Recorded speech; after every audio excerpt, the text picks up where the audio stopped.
Ladies and gentlemen, technology remains one of the key pillars of the transformation agenda.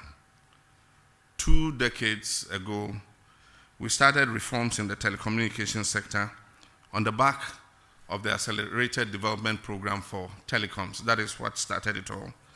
This program was launched in 1995 by the Honorable Edward Salia, who at the time was Minister of Transport and Communications. And so if you talk about the new digital age and the liberalization of the telecom sector, then the father of that whole process, or the midwife of that process, is the Honorable Edward Salia.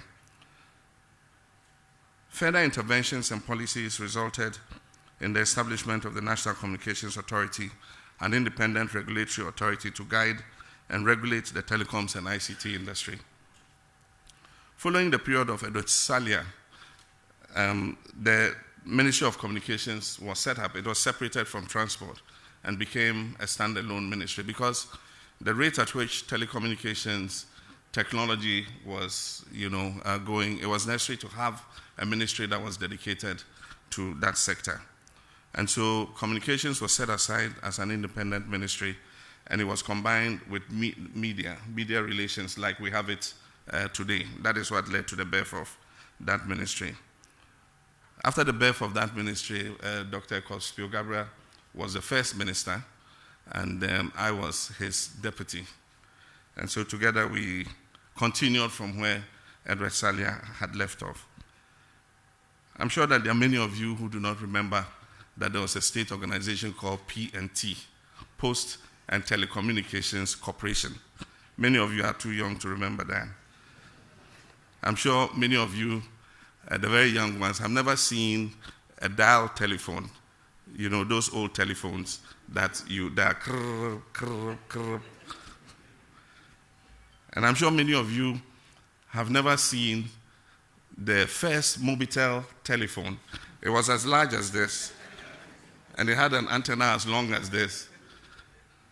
And I remember at the time when it was introduced, only a few privileged people had them. And if you were called with a fixed line, you needed to let the person at the other end know that you were speaking on a mobile.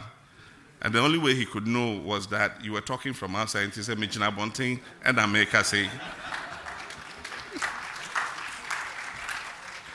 And at the time we were midwifing all this, none of us could imagine, 20 years on, what kind of explosion was going to take place in telecommunications. And you look back with hindsight and you say that, look, change is something that many people are afraid of.